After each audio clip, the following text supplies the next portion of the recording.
past 20 years, the economy of Malaysia was rapidly increasing in growth rate and has experienced structural transformation. Tourism plays a significant role in increasing the country's economy. The government of Malaysia has come up with a policy through the Ministry of Tourism and Culture.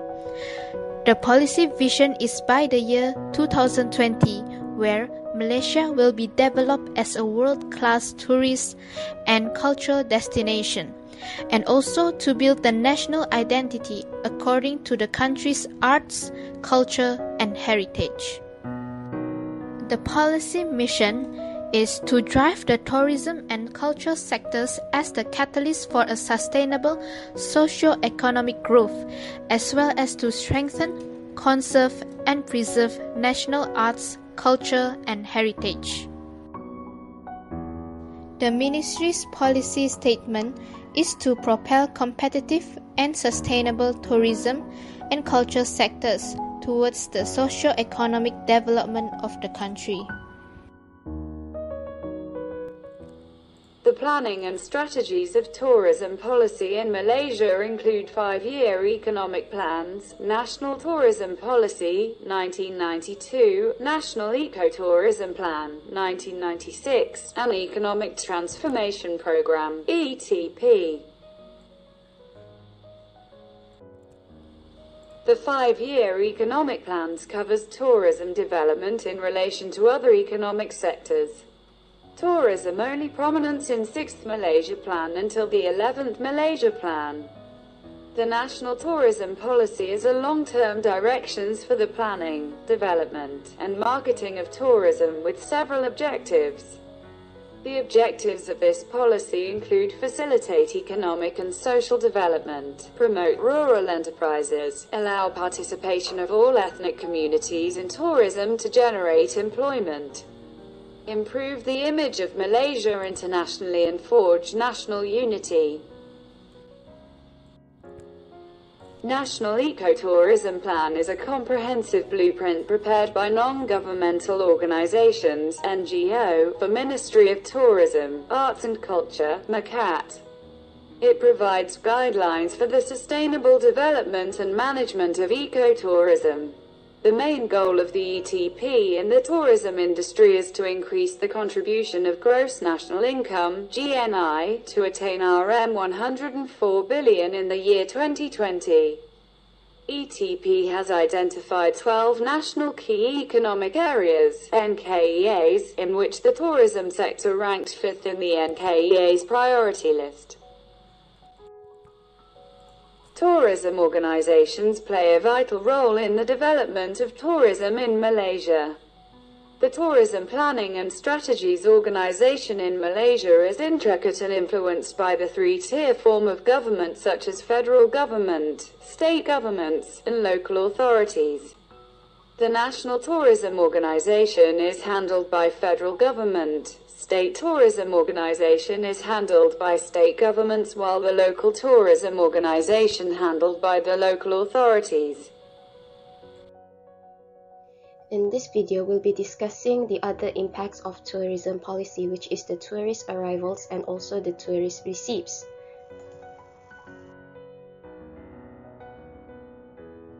So in this part of the video, it is showing the number of tourist arrivals by millions.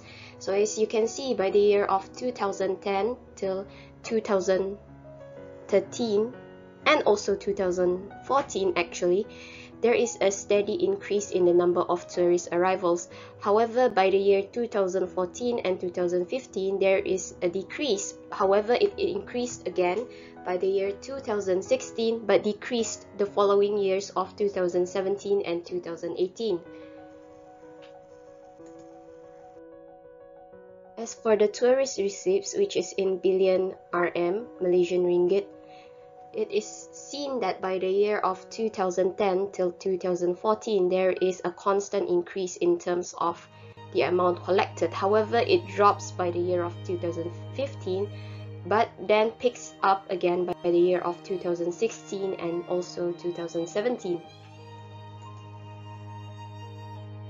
By 2017, Malaysia was the second most visited Southeast Asian country after Thailand, which had around 35.3 million tourists by 2017, despite the tourist arrivals dropped by 3%. However, when the East Asian market had a 6.3% increase, the other markets suffered a decline. For example, the Asian markets, which dropped by 3.9%, South Asia 13.3%, America 4.3%, and Central Asia 6.4%. Since Asian, or the short-haul market, led with a 75.1% share of total tourist arrival, it brought an estimated 19,478,575 tourists to Malaysia. By 2017, the top 10 source market for Malaysia is shown in the next part.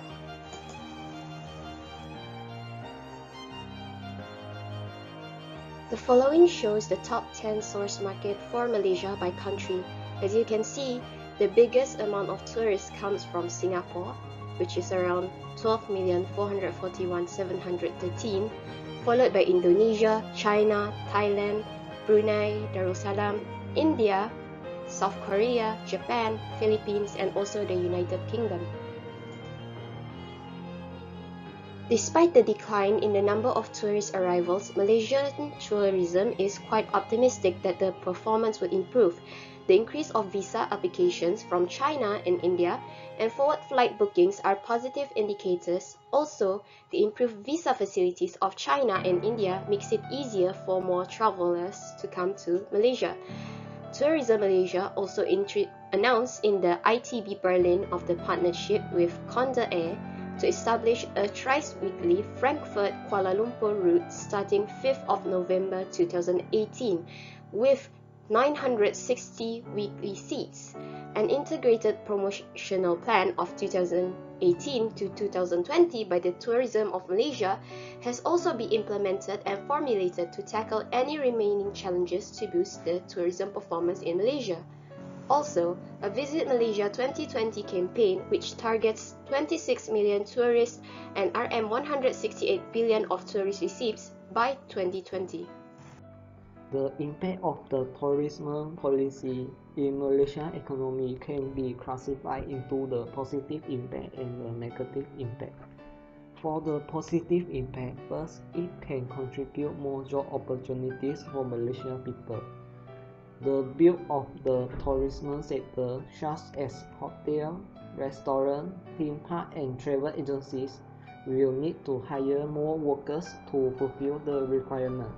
Next, it can bring foreign investment to Malaysia. For example, the increasing rate of the tourism coming to Malaysia will attract many international hotels or international brands to invest in local hotels and opening the branch shop in hotel or in the local shopping mall. And last, it can improve the local community income and living standard. Some places that are far away from the cities will act as a tourist attraction and attract many tourists go to visit. This will provide a chance for the local community to earn the money from the tourists, and they will keep develop and improve the facilities and the infrastructure to keep attracting the tourists and the investors come to these places. This not only beneficial to the tourists, but it will also improve the living standard of the local people. For the negative impact, first is the imported labor. The tourism is a seasonal industry which they have peak season and slack season in a year. During the slack season, many tourism sectors will hire labor that comes from the third country because their salaries are cheaper and lower than the local people. Next is the inflationary effect on local economy. Tourism developments often generate inflationary effects on local economies relating to land, property, and goods, which the prices of the service, land, and the housing will keep increasing. If the local community income didn't increase synchronously with all the prices of the goods and service, the living standard of local people will be affected. Last is the leakage, which means the money flows out to the economy of a region.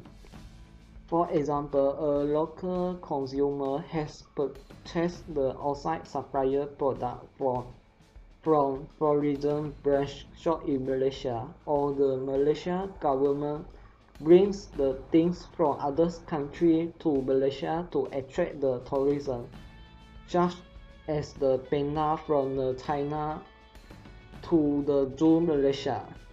All this will cost much money for Malaysia flow out from the country. Tourism is one of the industries that keeps on changing from time to time, that guarantee a lot but bring little benefits over a long period of time. The government starts to prepare a policy that will increase those benefits. One of the ways that this policy can help the tourism industry is by strengthening the tourism and cultural sectors that will increase the country's economy. Positive and negative impacts exist in the policy. There is still much room for the policy to be modified and applied for its sustainability and needs.